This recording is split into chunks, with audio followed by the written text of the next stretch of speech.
Bueno, ¿cómo continúa Lucer? Dice,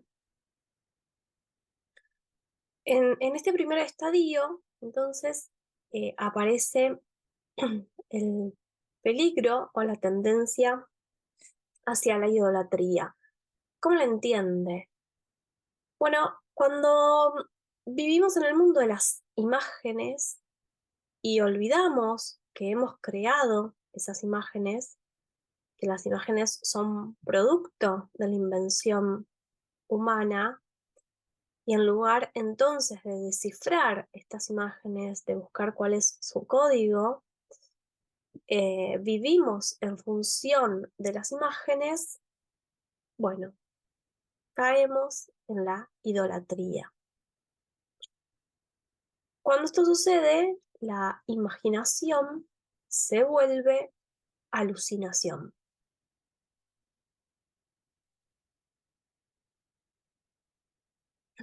Aquí tenemos eh, dos modelos que presenta Flusser que sirven para pensar en términos de transformación entre un momento de conciencia mágica y de modo de interpretar la imagen desde la conciencia mágica y otro modo que es el de la conciencia histórica. Esta conciencia histórica, de alguna manera, se alza contra la imagen.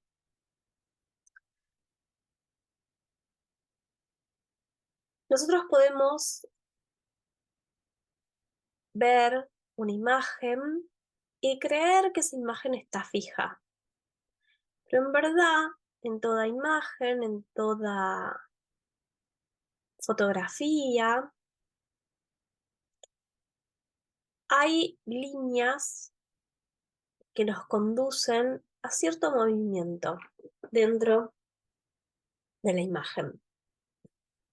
La posibilidad de mirar de este modo la imagen entraña un pensamiento imaginativo y que pone a la imagen en función de ilustración de textos para hacer a estos textos representables. La línea que podemos relacionar con una línea histórica, este esquema, nos refiere al modo en que Flusser entiende el pensamiento conceptual como un pensamiento lineal que demanda una conciencia histórica y cierta conciencia de la temporalidad como un continuo, y él encuentra que esta conciencia histórica está vinculada a la invención del concepto ligado al texto y a la palabra. Esta conciencia histórica se relaciona con la imagen de un modo explicativo. La conciencia histórica explica la imagen para eliminarla. Entonces, imagen y texto son entre sí metacódigos, se vinculan de manera dialéctica en estas acciones de ilustrar textos para representarlos desde el lado de las imágenes y explicar imágenes para eliminarlas. A partir de esta dialéctica, los textos pueden volverse cada vez más imaginativos o las imágenes cada vez más conceptuales. Entonces ahí nosotros podríamos preguntar, bueno, entonces en este camino, si las imágenes cada vez se vuelven más conceptuales, comienzan a dejar de ser imágenes. Los textos, al volverse cada vez más imaginativos, empiezan a perder condición de texto.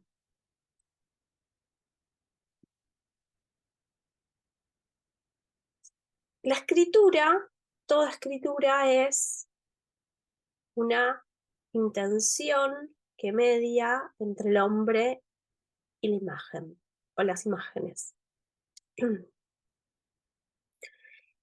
y que surge posterior al surgimiento de la imagen. La escritura puede ayudarnos a entender y explicar las imágenes, aunque en esa explicación tienda a hacerlas desaparecer, pero también puede la escritura alterar las imágenes en lugar de solo exponerlas. Si los textos no conciben imágenes, surge la textolatría, y Flusser va a encontrar en el siglo XIX, en la cultura occidental, una fuerte tendencia hacia la textolatría, hacia el querer explicar las imágenes a partir de modelos textuales, semánticos, de modo de o subsumir y entonces obturar la imagen o desplazar directamente las imágenes. Entonces, vemos que estas dos posiciones, tanto como si vivimos en el mundo meramente de los textos, como si vivimos en el mundo meramente de las imágenes, en función de las imágenes o en función de los textos, tienen la aparición de estos dos extremos de la idolatría y la textolatría. Luego de hacer esta presentación, Flusser comienza a definir qué es lo que entiende por imagen técnica. En principio, una imagen técnica, y que entonces va a empezar a estar pensada la imagen técnica como una imagen que viene después de la creación de las imágenes tradicionales. Las imágenes técnicas están producidas de una manera indirecta por científicos, en tanto la imagen técnica es generada por aparatos, y estos aparatos demandan una creación científica y dependen también de la producción de textos científicos aplicados. Entonces, la posibilidad de crear una imagen técnica depende de un tercer grado de abstracción que aparece entonces luego de el ámbito del mundo concreto, que Flusser va de manera gráfica a asociar al mundo material y al mundo que se puede tocar. Entonces dice, bueno, es un mundo en el que nos movemos a partir de los dedos. Un segundo momento, que es el de o de una primera abstracción, que es el de la invención de lo que Flusser llama la prehistoria, donde aparece esta imagen tradicional.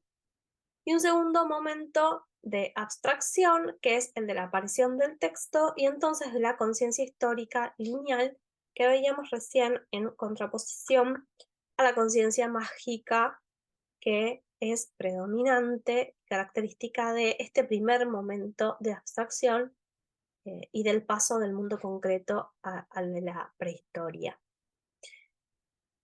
Este tercer grado de abstracción, en donde la imagen técnica aparece como una huella del mundo, lo que se da es un metacódigo de textos que significan textos que son traducidos en imágenes. Las imágenes técnicas presentan complejos simbólicos más abstractos que las imágenes tradicionales y son metacódigos de textos que significan subtextos.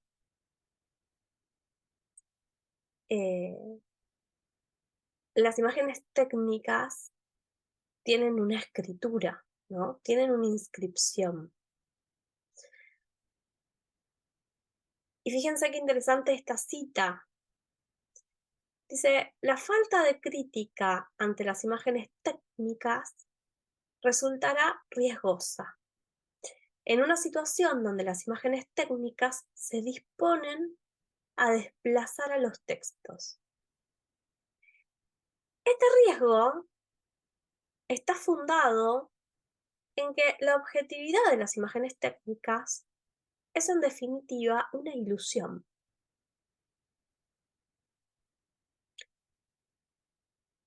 Las imágenes técnicas no son ventanas, ¿no? Y aquí aparece nuevamente esto que veíamos con Berger y con Sontag, ¿no? No hay una representación pristina del mundo.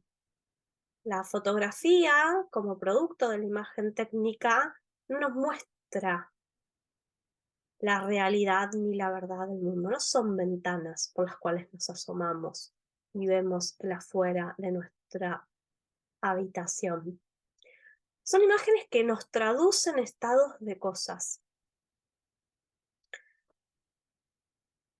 Comportan algo también de ese efecto mágico de la imagen tradicional e inducen al receptor a proyectar la magia sobre el mundo, ¿no?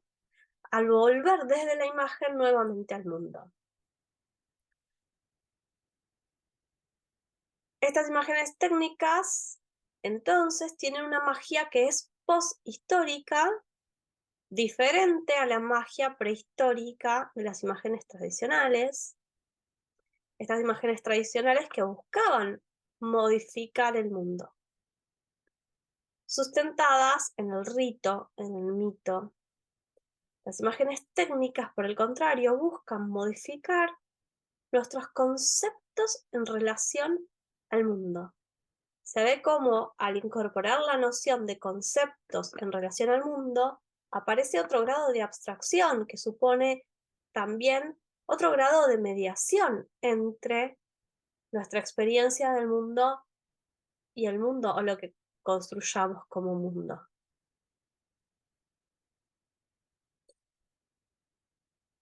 ¿Qué es lo que sostiene y fundamenta la imagen técnica? Un programa, una programación. Las imágenes técnicas suplantan por producciones, por reproducciones, a las imágenes tradicionales. Falsean los textos hermenéuticos al traducir los enunciados y las ecuaciones científicas a cosas, ¿no? Hay una primera abstracción que tiene que ver con realizar enunciados y ecuaciones científicas, matemáticas.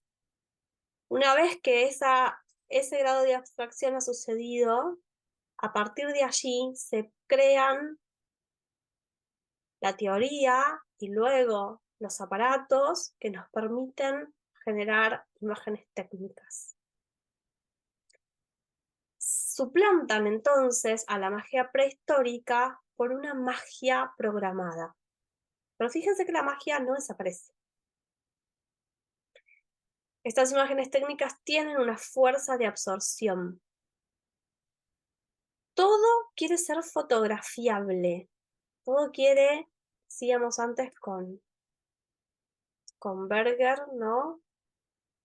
Ser posible de capturar en una foto. Todo quiere ser fotografiable, aparece esta idea de nuevo. Así todo pierde su carácter histórico y vuelve a devenir mágico en cuanto a cómo se piensa el tiempo y un movimiento, y aparece entonces un movimiento eternamente repetible sobre la superficie de las imágenes.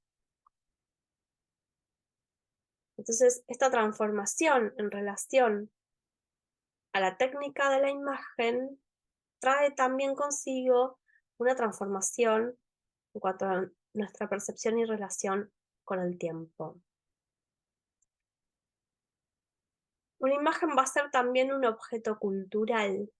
Los objetos culturales son valiosos en tanto pueden ser consumidos, pueden transformarse en bienes de consumo, también en tanto permiten producir a partir de herramientas, transformando lo natural en algo consumible. Pensemos, ¿no? Está trabajando en relación a la cultura de masas por la época Flusser. ¿Qué son las imágenes técnicas? ¿Son herramientas? ¿Una cámara es una herramienta? ¿Una cámara es una máquina? No. Las herramientas son prolongaciones de los órganos humanos, son elementos empíricos de la experiencia y corresponden a una época previa a la Revolución Industrial y que lleva a la Revolución Industrial, pero que es previa, en donde el hombre era la constante en el tiempo y estaba el hombre rodeado de máquinas, perdón, de herramientas, y esas herramientas que eran variables, que se iban modificando, estaban en función del hombre. Con la revolución industrial, esto se modifica y las herramientas se transforman en máquinas.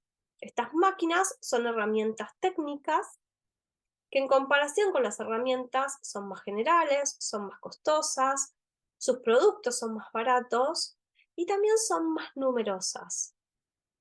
Y aparecen como dueños de estas máquinas los capitalistas. Para quienes conozcan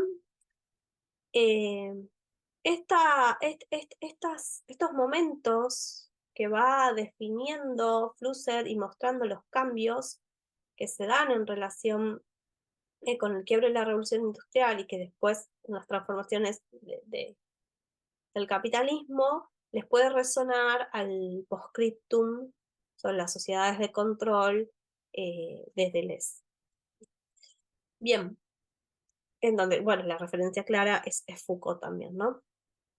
Entonces, en este momento post-revolución industrial, las máquinas se convierten ahora en las constantes y en la creación, ¿no? También de las fábricas, y son las máquinas las que empiezan a estar rodeadas por hombres, y los hombres se convierten en variables alrededor de las máquinas y están en función de las máquinas. Pensemos acá en tiempos modernos, ¿no? Y Chaplin, es esa imagen.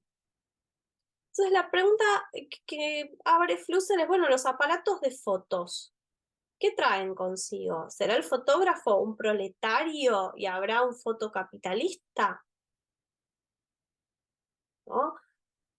Bueno, fotografiar es, en primera instancia, producir imágenes informativas.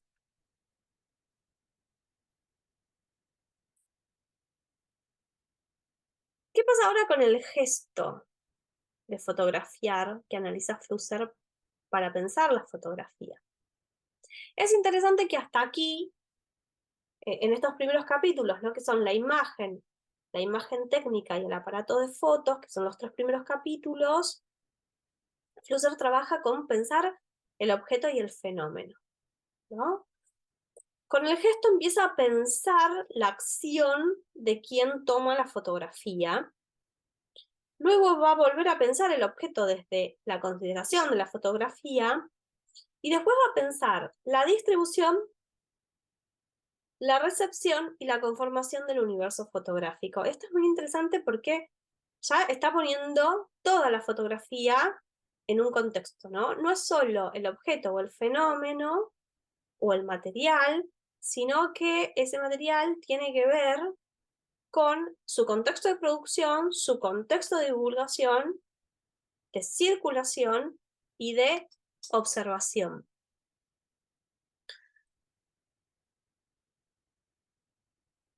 La programación es una manipulación post-ideológica, post-histórica, post-revolución industrial, post-conciencia histórica. Y esto quiere decir entonces que hay otro tipo de conciencia que se empieza a generar con este mundo de la programación.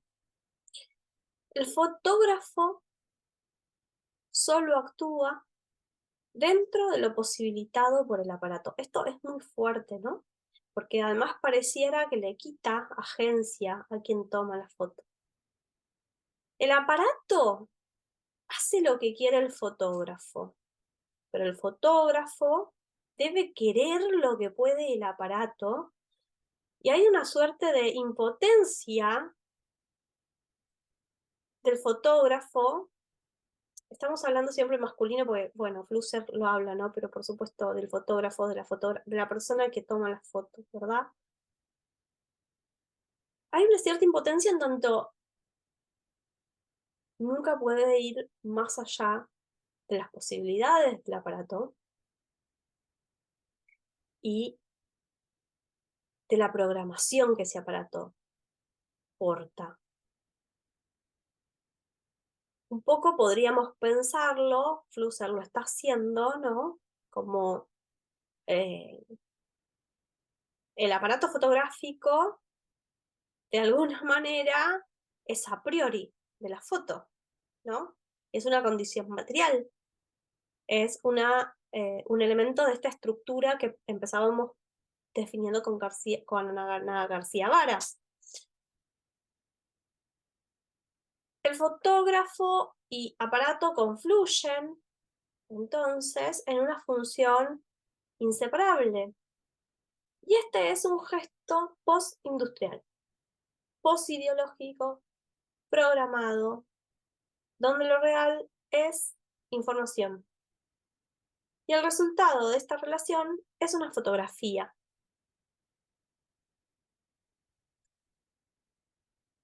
¿Cómo se distribuye la fotografía? Dice, bueno, hay en comunicación 4 modelos, procesos de manipular la información que tienen 2 fases, uno es el diálogo y otro es el discurso. Dice, se dan en 4 métodos, estos métodos se pueden representar bajo la idea de cómo sucede en el teatro, en el ejército, en el ámbito científico o en la radio. Y cada uno de estos métodos corresponde a una situación cultural y, bueno, estos diagramas ayudan a ver cómo describe Flusser que se da, ¿no? la distribución de esta información en cada uno de estos métodos. El adecuado para pensar cómo se distribuye la fotografía en la situación cultural de masas es el método de la radio, donde se da esta onda expansiva. Y bueno, justo era un poco coincidente con la época en la que se está pensando la idea esta, ¿no? de la radio libre, ¿no? Entonces, la radio y la masificación como método y situación cultural es el modelo que corresponde a cómo Fluxer va a estar pensando la distribución fotográfica. La distribución fotográfica, que es la distribución de información. Dice, bueno, pero estas informaciones pueden ser al menos de 3 modos. Y cada una se corresponde entonces con un ideal clásico, que además tiene un ejemplo de canal clásico también para las fotos. Entonces dice, bueno, la información puede ser indicativa, A es A, el ideal clásico que le corresponde es el de la verdad, y los ejemplos de canales para este tipo de informaciones son las publicaciones científicas, los reportajes. Otro tipo de información es la información imperativa, o las imágenes que pueden transmitirnos una información imperativa, donde A debe ser A. El ideal clásico para esta información es lo bueno, y los canales de distribución pueden ser afiches políticos o comerciales, ¿no? Donde lo que se quiere transmitir es que algo es bueno, es mejor. Y están también las informaciones operativas, que dice imágenes que transmiten o que nos dejan ver que es posible que A sea A. El ideal clásico para esta información que le corresponde es la belleza, y los canales para estas fotos serían las galerías y las revistas de arte. Aunque dice, bueno, estas informaciones de algún modo pueden deslizarse de un canal a otro, como por ejemplo sucedió con las imágenes del aterrizaje en la Luna, y ahí vemos la portada que publicó Life, ¿no? O sea, esta no es No es una revista de divulgación científica, sin embargo, el acontecimiento es un acontecimiento claramente científico, pero que también puede comportar otro tipo de información, y entonces por eso la fotografía aparece allí. La distribución de las fotos en los canales no es mecánica, sino codificada. Incluso, dice, los aparatos de distribución impregnan a la fotografía con el significado para su recepción. Y esto es fundamental y sirve también para entrar en la conversación con Sontag y la discusión que van a tener Sontag y Butler, ¿no? Cuando estén pensando en las fotos de los crímenes de guerra. Flusser ya está diciendo, ¿no? Las imágenes no transitan lugares porque sí. El fotógrafo, la fotógrafa, no va con su imagen a cualquier lado a ver si puede ser publicada o si puede ser distribuida. Y esas elecciones también tienen que ver con estar buscando que esa imagen sea codificada de cierto modo, ¿no? Y que haya cierta recepción. Y que también va a impactar en cómo sea percibida. El fotógrafo está implicado, además, en esa codificación. Las fotografías, dice, son volantes mudos que se distribuyen a través de la reproducción, esto es, a través de canales masificantes de enormes aparatos de distribución programados. Pensemos que está hablando en 1983 todavía. En tanto objeto, su valor es despreciable. Reside en la información que portan suelta y reproducible sobre su superficie. Son los heraldos de la sociedad postindustrial en general. En ellas el interés se ha desplazado del objeto a la información, ¿no? En estas sociedades postindustriales el interés se desplaza del objeto a la información y para ellas la posesión es una categoría que se ha vuelto inadecuada. En cuanto a la recepción de la fotografía, comienza también llamando la atención en esto que mencionábamos Sontag y Berger también. Todo el mundo posee una cámara y saca fotos. De nuevo, 1983 recién, ¿no? En la actualidad esto está exponenciado. Dice, quien puede escribir, puede leer. Volviendo a la cuestión de la escritura y a la conceptualización, y al tiempo lineal y la conciencia histórica. Pero, quien puede sacar una foto, ¿puede descifrarla? ¿No? Tenemos hoy un mismo grado de alfabetización textual, escritural, que visual. Para entender por qué un fotógrafo amateur puede ser un analfabeto fotográfico, hay que examinar la democratización del acto de fotografiar, con lo que al mismo tiempo se tocarán algunos aspectos de la democracia en general. ¿Cómo circulan las imágenes hoy en nuestra democracia? Flusser está escribiendo en el año, publica este libro en el año en que, no sé si retorna, pero se instaura la democracia en nuestro país luego de la última dictadura militar. El modo en que circulan las imágenes y la democratización en cuanto a la distribución y recepción de imágenes estará vinculada, dice, con la democracia en general. Algo hacen las imágenes. Paradoja. Cuanto más gente saca fotos, más difícil se hace descifrarlas. Ante el ritual mágico, actuamos de mala fe, porque tenemos conciencia crítica, tenemos conciencia histórica, por el grado de abstracción que nuestra cultura ha alcanzado, pero al mismo tiempo la reprimimos y creemos en la realidad de la imagen, ¿no? Acá aparece, habría que ver hasta dónde, ¿no? Pero aparece un punto en común también con Sontag. Creemos en la realidad de la imagen.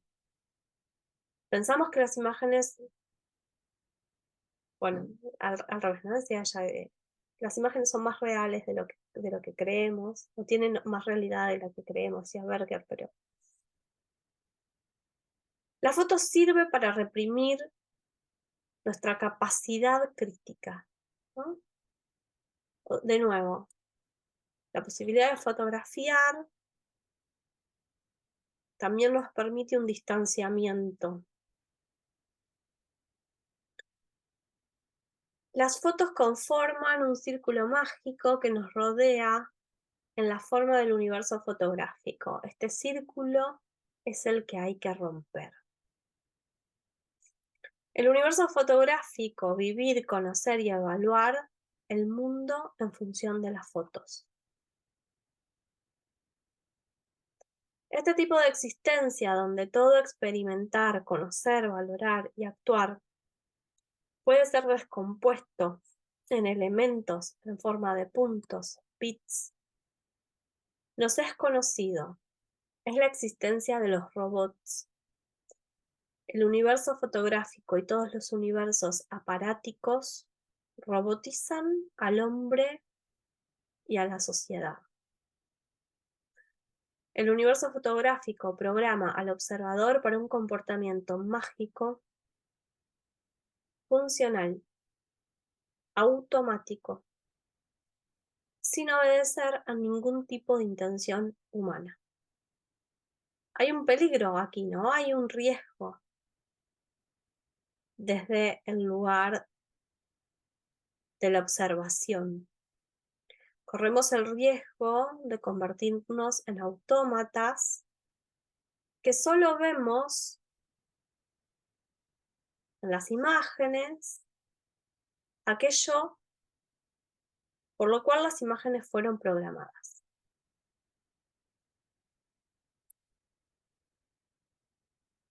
Quizá la imagen programada, tenga un poder tal, no solo por lo que muestra, sino por cómo esa imagen es creada, para dejarnos sin agencia. Este no va a ser lo único que le quede a la imagen y a la fotografía, pero es un riesgo que Flusser ya advierte en 1983. Entonces, toda filosofía de la fotografía deberá hacer justicia al carácter ahistórico, poshistórico del fenómeno pensado por ella, ¿no? Hacer justicia a este fenómeno que la invención del aparato, de la cámara oscura, por eso cambia luego el título, ¿no? De hacia una filosofía de la fotografía, hacia una filosofía de la cámara oscura, porque la fotografía es pensada a partir de que es producida por este aparato tan particular. Husserl termina entonces definiendo la filosofía de la fotografía como caja negra, como una crítica del funcionalismo en todos sus aspectos antropológicos, científicos, políticos y estéticos. Hay que inquirir a los filósofos, a los fotógrafos, por la libertad. Ya no nos encontramos entonces en el contexto histórico de lo rectilíneo, ya no estamos más ahí. No estamos más en la historia.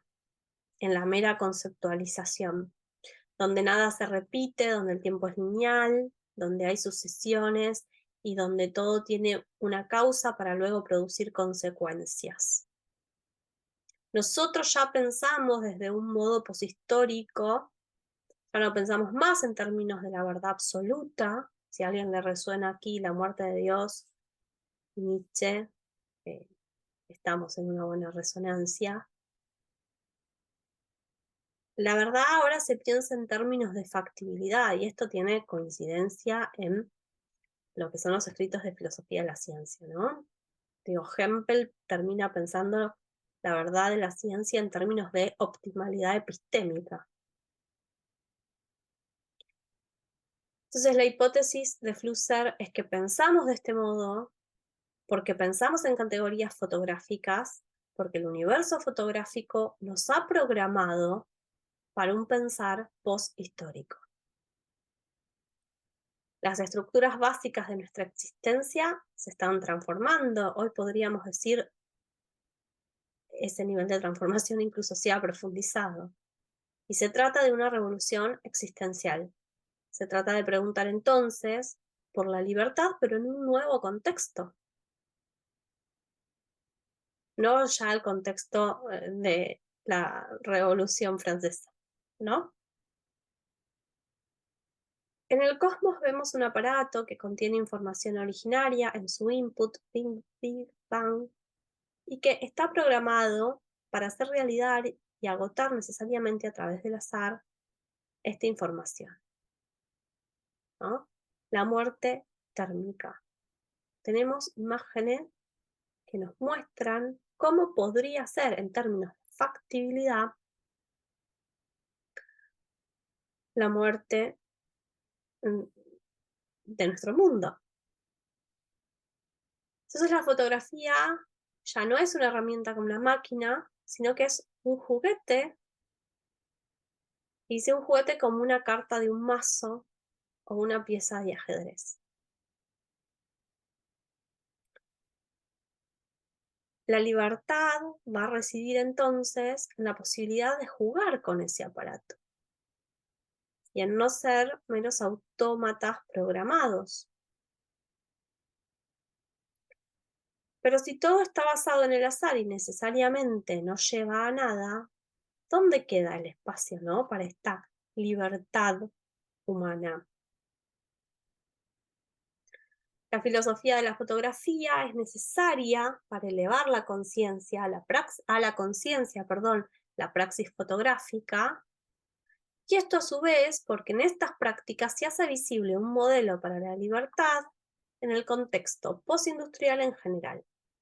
La filosofía de la fotografía debe revelar que la libertad humana no tiene espacio en el ámbito de los aparatos automáticos, programados y programadores, para finalmente mostrar cómo, sin embargo, es posible abrir un espacio para la libertad humana. Incluso nos deja esta pregunta.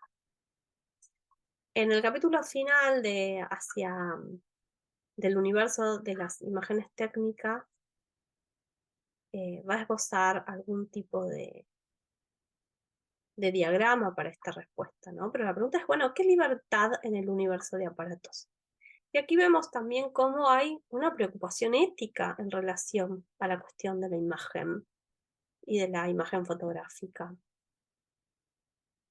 Bueno, ustedes tienen aquí un diagrama que armé en relación, en el mismo texto, Flusser hacia el final no, perdón, en el final, arma un glosario con los conceptos importantes, que para él son, ¿no?, los más relevantes del libro.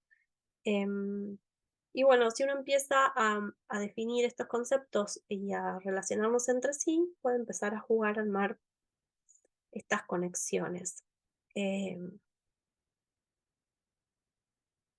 Yo lo organicé en dos,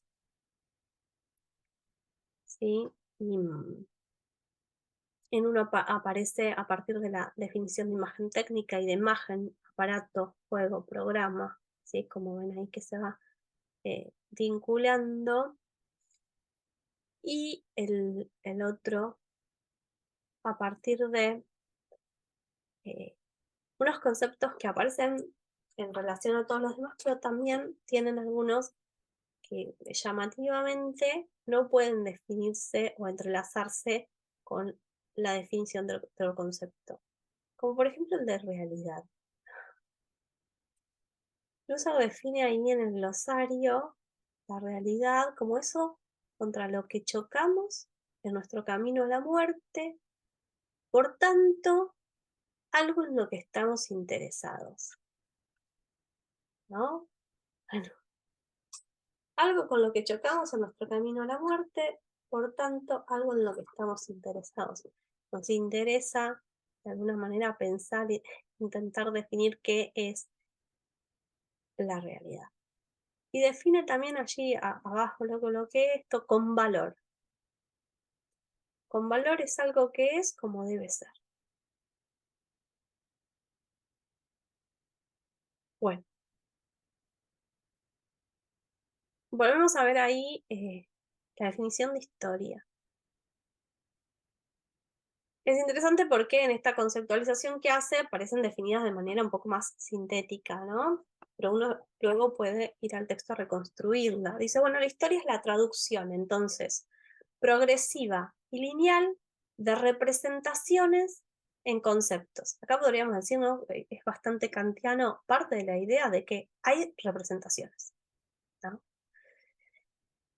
Ahora, las representaciones o la representación es un elemento que es constitutivo de la imagen. El concepto es un elemento constitutivo del texto. El peligro de la imagen está en la idolatría, en la incapacidad de extraer representaciones a partir de los elementos de la imagen y entonces quedarnos tan solo con la imagen y venerar la imagen sin poder hacer una abstracción. Y el peligro de la textolatría está, o el origen de la textolatría está en la incapacidad de extraer conceptos de los caracteres gráficos de un texto, a pesar de la capacidad de leer, ¿no? Entonces ahí hay una veneración de texto. Cuando no podemos conceptualizar, cuando no podemos entender, esto está pasando mucho en la actualidad, los chicos que no pueden entender metáforas. No pueden pensar conceptualmente, la comprensión es meramente literal. La poshistoria es la retraducción de estos conceptos y estas representaciones en un grado más de abstracción, ¿no? Y esta poshistoria está vinculada a una sociedad postindustrial, que es una sociedad donde la mayoría de las personas están ocupadas en el sector terciario, definido como una actividad donde se generan informaciones, y es posterior a la sociedad industrial previa, donde la mayoría de las personas trabajaban junto a las máquinas, siendo las máquinas herramientas que simulan un órgano corporal sobre base de teorías científicas. En todo este contexto, en todo este gran mapa que va trazando Flusser, el fotógrafo es la persona que se esfuerza por poner en imagen informaciones que no están previstas en el programa del aparato de fotos. Y acá lo central es cómo define informaciones. Y también lo central a mí me resultó que a lo largo de la lectura del texto, la mirada sobre el hacer la fotografía parecía siempre darle la de ganar en la relación entre el aparato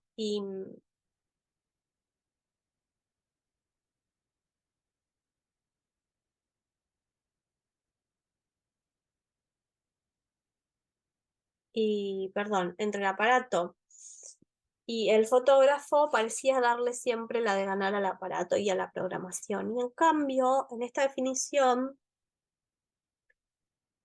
hay un aspecto positivo en este esfuerzo de la acción de quien fotografía, de poner en imagen informaciones que no están previstas en el programa del aparato de fotos, ¿no? La información es una combinación improbable de elementos. El programa es un juego combinatorio con elementos claros y distintos. Y el aparato es un juguete que simula el pensamiento. Entonces, si el fotógrafo es un funcionario, bueno, el funcionario es una persona que juega con aparatos y que actúa en función de los aparatos.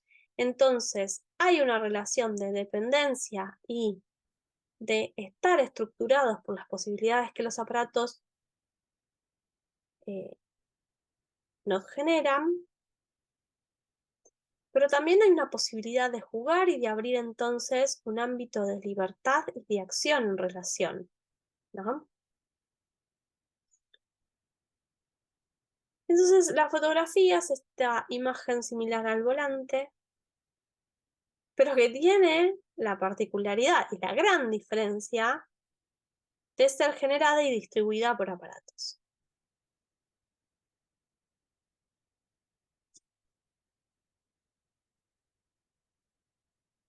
Esta es como una imagen, un ejemplo de imagen técnica.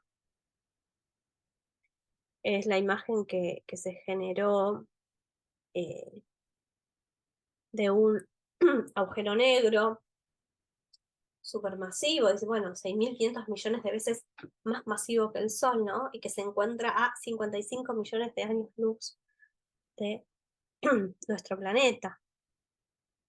La cuestión central acá para Flusser está en conocer y en saber cómo es que se producen estas imágenes y en ser conscientes de que aquí no hay un instante capturado que nos muestra la verdad sobre el mundo, ¿no? Esta imagen, eh, miren lo que dice uno de los científicos, ¿no? Que participó en la conformación de este acuerdo. Dice, la imagen coincide con con lo imaginado, tanto por físicos teóricos como por directores de cine de Hollywood, de acuerdo a Siri Jonesy, investigador del University College London, quien es parte del proyecto EHT, que es este proyecto de telescopios del horizonte de sucesos, que incluyó 200 científicos, 8 telescopios en distintas partes del mundo, ¿no? 10 días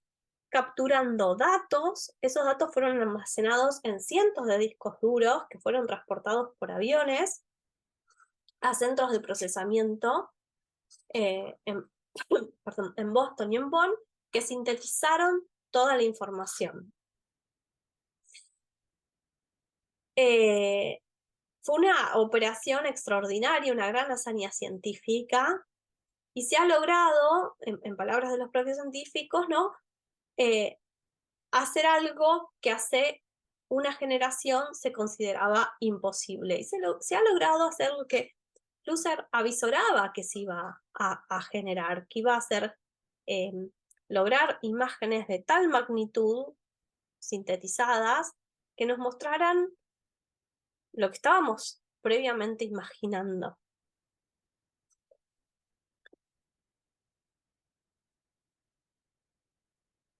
Bien.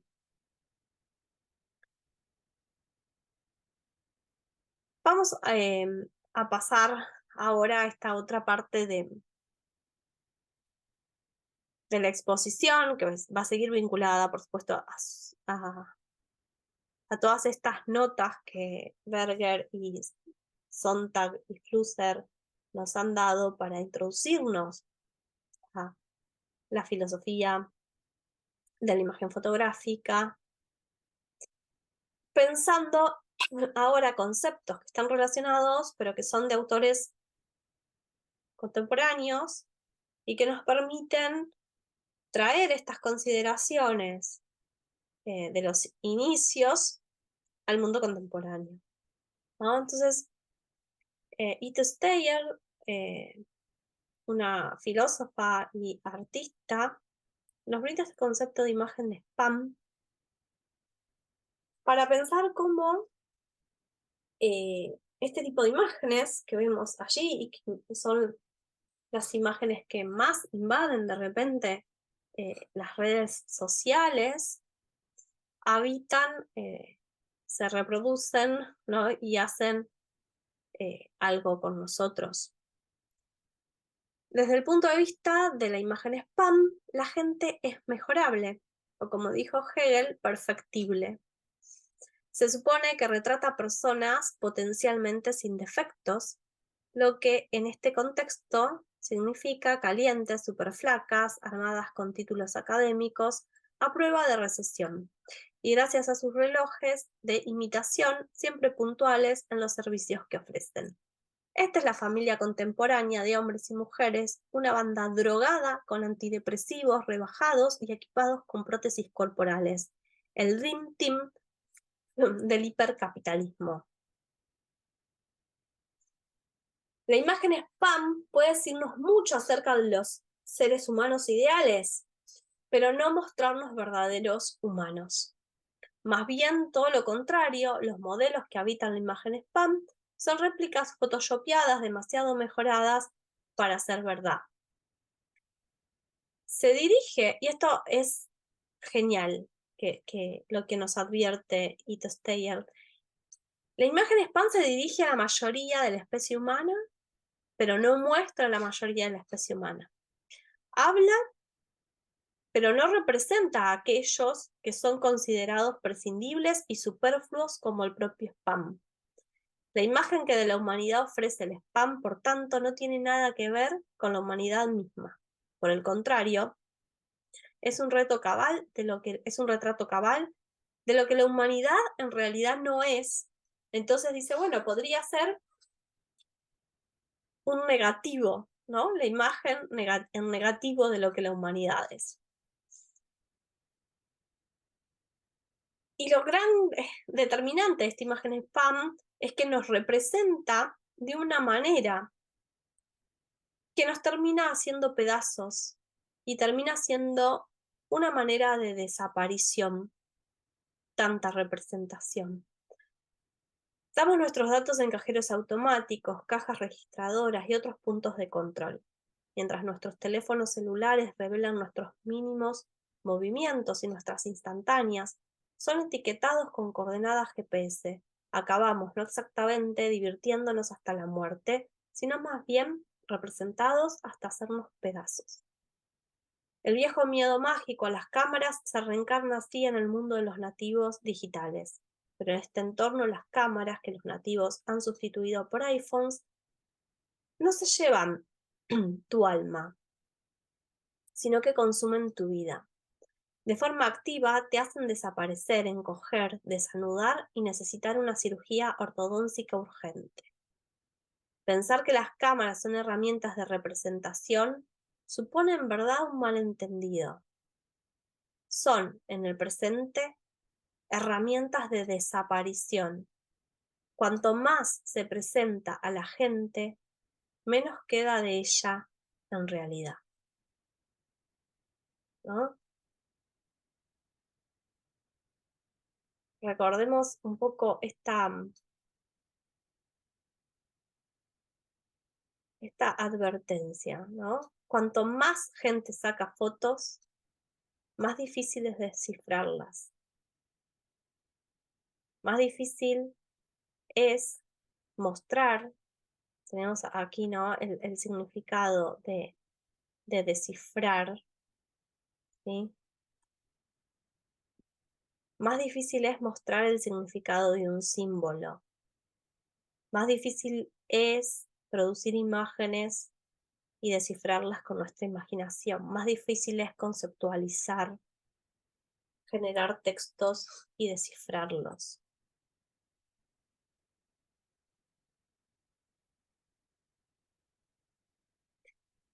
Bueno, tienen ustedes en el enlace en nuestra clase para ir, igualmente también lo pueden encontrar, de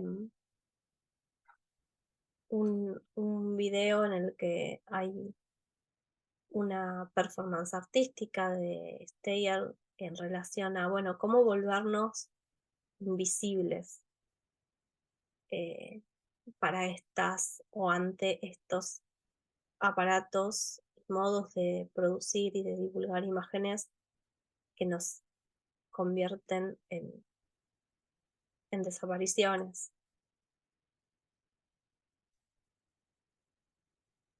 Joan Fontcuberta es un filósofo y fotógrafo catalán que acuña este término de post-fotografía que nos resultaba interesante traerles para pensar también, y define esta postfotografía como un estadio de la cultura visual en el que las imágenes ya no son bienes escasos, ¿no? ¿Se acuerdan? Empezamos con esta idea con el texto de Berger. Entonces, la producción masiva nos obliga, dice Fontcuberta, a tener otra relación con las imágenes. Y acá es un poco flusserdiano, ¿no? Porque, bueno, las posibilidades técnicas que el aparato nos brinda, los aparatos hoy nos brindan para producir imágenes, nos modifican, nos hacen que, bueno, que tengamos entonces que relacionarnos de otro modo con las imágenes. La fotografía, que se agazapa detrás de la fotografía y que puede coexistir dando respuestas expresivas. En una entrevista, Fontcuberta juega con algo así como, bueno, la postfotografía significa muerta la fotografía, viva la fotografía, ¿no? Jugando con con el muerto el rey, viva el rey. Dice, esta postfotografía tiene que ver con un mundo de una diarrea de imagen, ¿no? Y también ahí un poco graciosamente dice, dejemos de hablar de aluvión, de tsunami, de imágenes, no son no es un fenómeno natural, es un fenómeno humano y es un fenómeno de nuestros desechos, es una diarrea. Hacemos imágenes que no podemos ver, ya no importa, ya no importa que esas imágenes atrapen o no atrapen la memoria. No hay tiempo para mirarlas, no hay tiempo para recorrer esas imágenes. Entonces hay imágenes, las imágenes sobran. Aún así, que las imágenes sobren nos tiene que llevar a preguntarnos qué imágenes sobran y qué imágenes todavía siguen faltando. Y encontrar, para ubicarnos en otro lugar con esta fotografía, una funcionalidad. Encontrar una funcionalidad es encontrar respuestas expresivas a esta diarrea que Fontcuberta dice nos tienen que llevar a gestionar esta abundancia, y este gestionar tiene que ver con un seleccionar, con un significar, designar sentido, engarzar.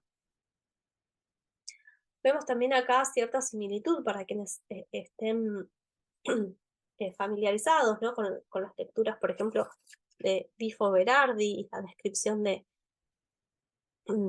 estas conectividades en las que nos faltan lazos, ¿no? Las que nos faltan uniones que entrelacen verdaderamente lo que aparece todo diseminado, todo conectivo. Esa es una performance realizada en el 2011, no me quiero imaginar cómo sería ahora, en el que el fotógrafo, el artista Eric Kessels, imprimió las imágenes que se subieron durante 24 horas a Flickr y realizó esta instalación, ¿no? En la que las personas incluso podían llevarse las imágenes para dimensionar un poco materialmente esta diarrea. Ante esta diarrea postfotográfica, Fontcuberta propone una manera de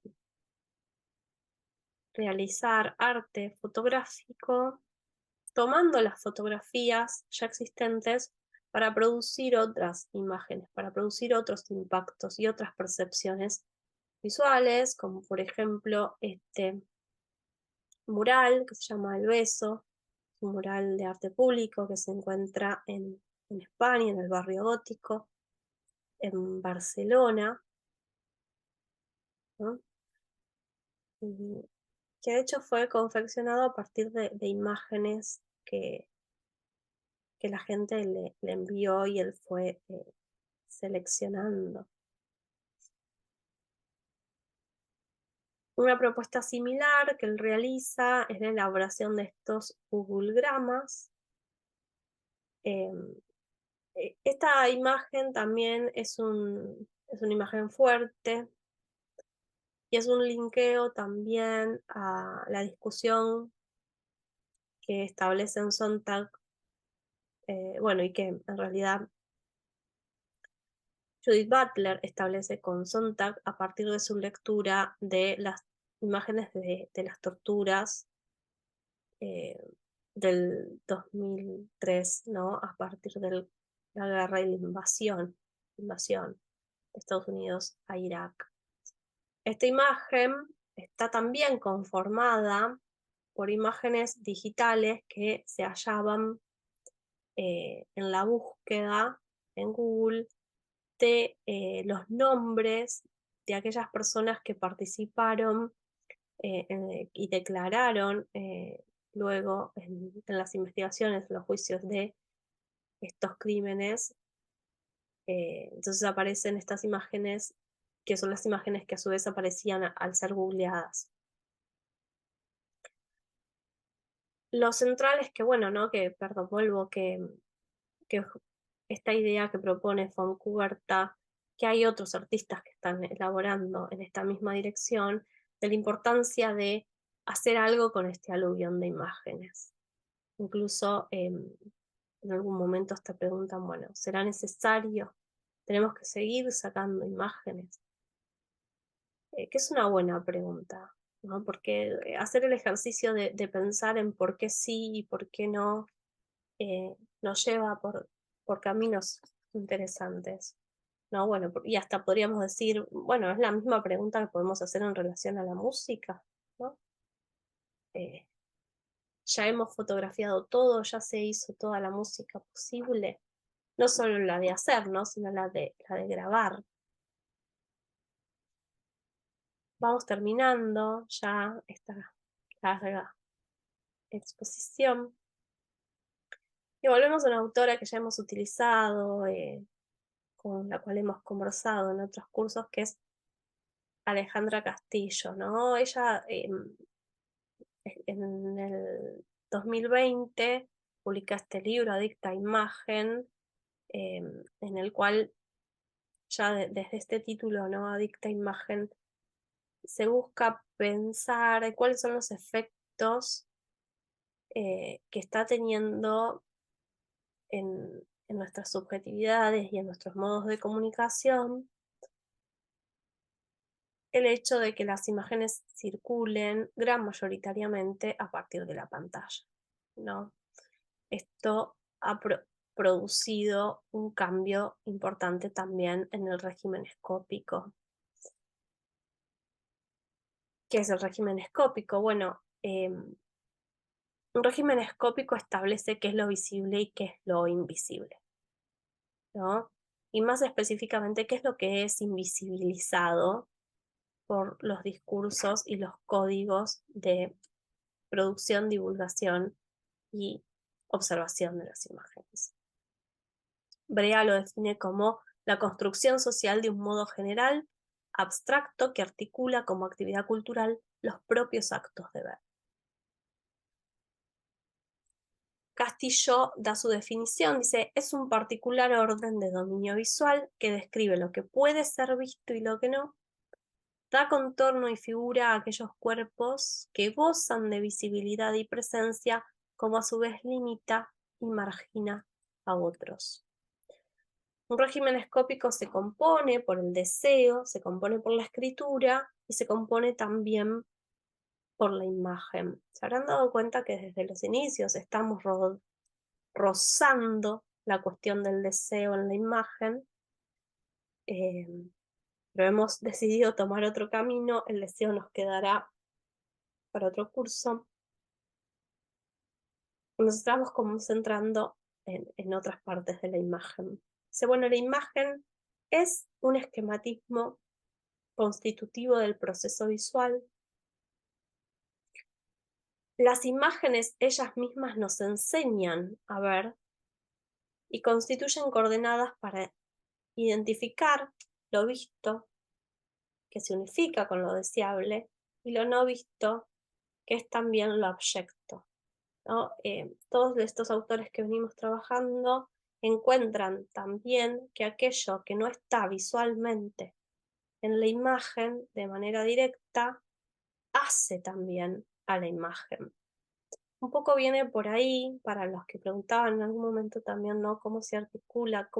¿Qué pasa con este concepto de Mitchell, que distingue entre image y picture, para hablar precisamente de la picture como aquello que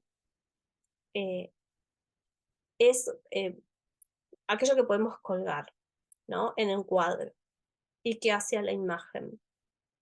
Y la image como todo aquello otro que está y no está en la imagen, que no se cuelga en el cuadro de la imagen, o que si se cuelga se hace de manera indirecta, ¿no? Entonces, un régimen escópico es una condensación óptica y que marca nuestra mirada en una época. La imagen entonces despliega un dominio porque tiene un poder de dominar y de anestesiar, ¿no? Esto es una posibilidad. Pensemos acá, aparece de nuevo, ¿no? Esto en términos de posibilidad. La imagen va a estar siempre enmarcada en un archivo y toda imagen porta entonces un potencial de alteración. Las imágenes potencialmente pueden afectarnos, potencialmente, digamos, con Sontag, pueden llevarnos a reafirmar nuestra posición moral, pueden conmovernos. Ahora bien, Alejandra Castillo dice, las imágenes pueden alterar sentidos y propiciar transformaciones. De hecho, es muy interesante cómo ella plantea, por si quieren buscar, cómo la revuelta chilena del 2019 se dio primero en una instancia de imágenes. También tiene unos textos muy interesantes sobre cómo la pandemia primero nos llegó por imágenes y esas imágenes nos predispusieron a aceptar o no aceptar ciertas cosas. Pero bueno, el potencial no es propio de la imagen como elemento visual que meramente percibimos, sino que todo ese potencial está porque la imagen tiene un archivo. Un archivo es el encuadre, es el marco en el que la imagen aparece, es aquello que narra de manera escrituaria a la imagen y que nos permite entonces colocarla en una narración, que nos permite comunicarnos con esa imagen y que también implica cuál es la tecnología de esa imagen, y acá aparece Flusser directamente, ¿no? No es menor que nuestro régimen escópico actual, y soy consciente que cuando decimos nuestro régimen escópico actual y lo quiero reducir a las pantallas, hablo de un cierto grupo de la población porque sabemos que hay un gran porcentaje de población mundial que no tiene acceso. Entonces, siguiendo a Flusser, Alejandra Castillo se anima a pensar en las implicancias o a abrir la pregunta por las implicancias de que en la actualidad la figura central del régimen escópico sean las pantallas y en ellas las imágenes, y cómo es que se presentan a partir de las pantallas las imágenes que entran en una doble tensión. No tanto por la imagen, sino por cómo es constitutiva de la imagen la pantalla. la pantalla y su luminosidad, la pantalla y la pantalla del celular conectada a redes sociales que tienen también sus lógicas escrituarias también. Entonces la imagen pantalla activa y anestesia, seduce y altera, tiene algo de adicción, ¿no? Y que nos hace preguntarnos un poco también, retomando la pregunta de la libertad de Flusser, bueno, ¿de qué lado está el sujeto? ¿De qué lado está la imagen? ¿Qué hay entre la pantalla y la imagen? ¿Está nuestro cuerpo entre la pantalla y la imagen? Entre la pantalla y las imágenes de las pantallas de los otros que vemos en las pantallas, ¿nos aparece el cuerpo del otro?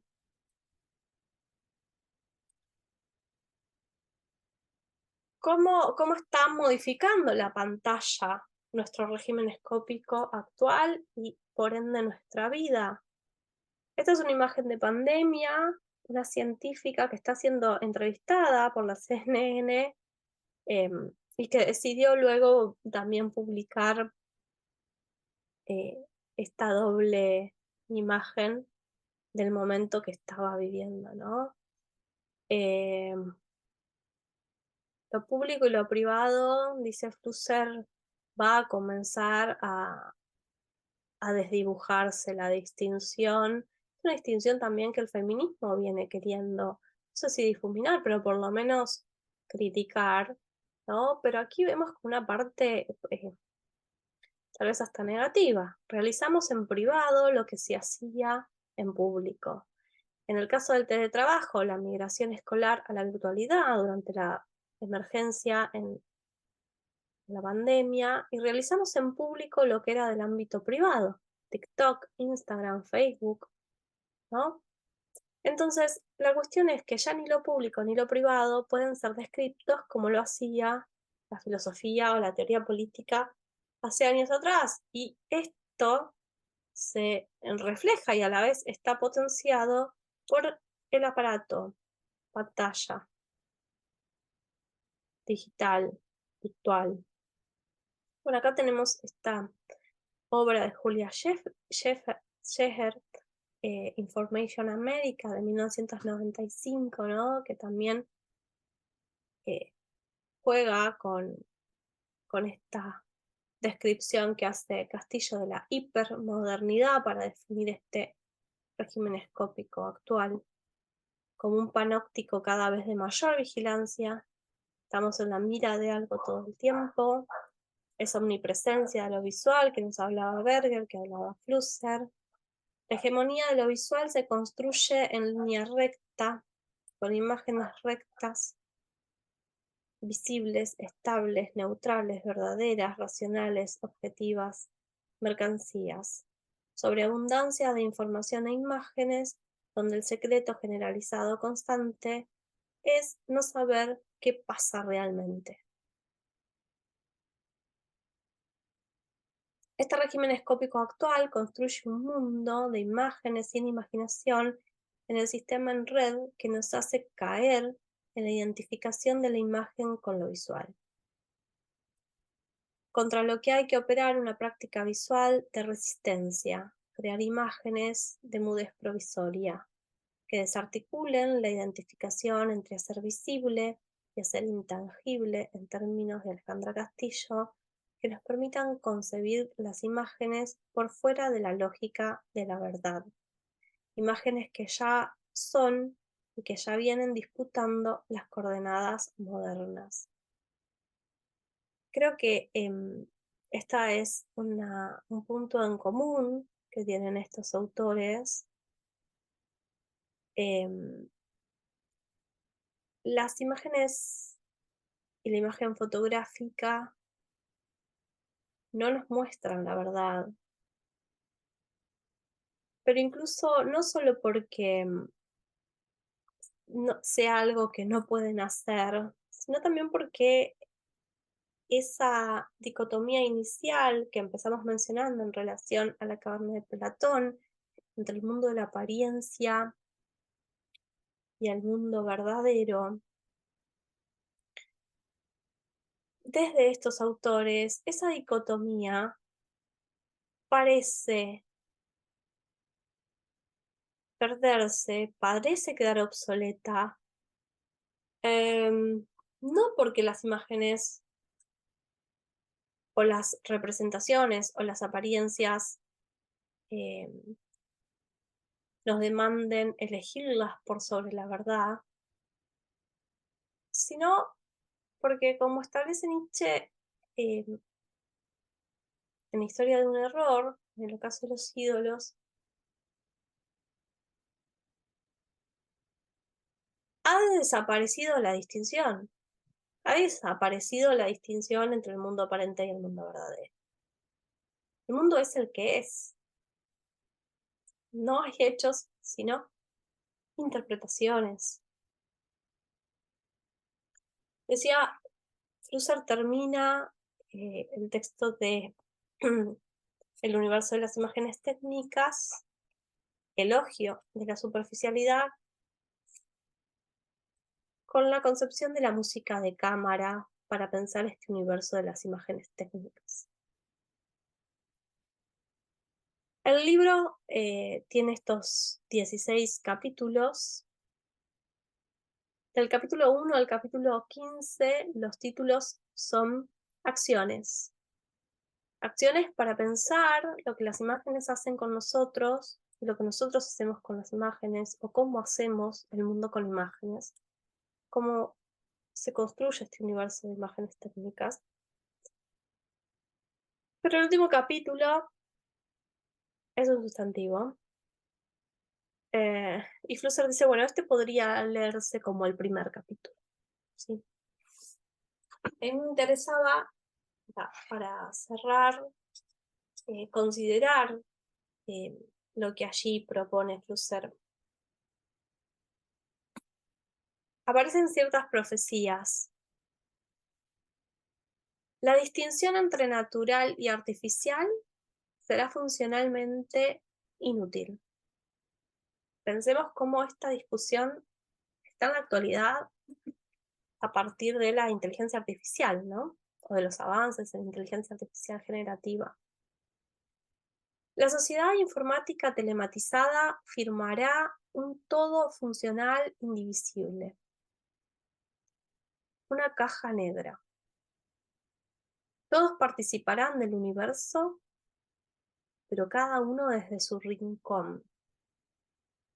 Yo aquí veo una descripción de las redes sociales, ¿no? Todos participarán del universo, pero cada uno desde su rincón. Superación de la distinción entre lo público y lo privado. Ponemos ahí superación entre comillas porque lo que hay es, bueno, esta distinción entre lo público y lo privado, así como la distinción entre lo natural y lo artificial, se va a ver desdibujado. Cada vez nos vamos a volver más cyborgs, ¿no? Más anfibios. Entonces la propuesta es de Flusser considerar al universo de las tecnoimágenes como un universo de la música imaginativa. La propuesta es componer música de cámara con imágenes. La analogía que realiza es muy interesante y también como, bueno, para seguirla pensando, ¿no? ¿Por qué toma la música de cámara? Porque en la música de cámara no hay director, no hay un gobierno, aunque hay reglas. Y acá es interesante para volver a la propuesta de Ana García Varas, ¿no? Cada instrumentista toca como en un solo, pero coordinado con los demás. Y entonces hay también un hacer de lo procesual y hay también unas condiciones previas que estructuran, pero que no determinan, sino que describen y posibilitan. Y no exige un público necesariamente, pero sí músicos. Sí exige quienes ejecuten esta música de cámara. Las imágenes técnicas para Flusser terminan siendo tiene la posibilidad de ser un arte puro, y ese arte puro dice, va a expresarse de su mejor manera en un carácter audiovisual.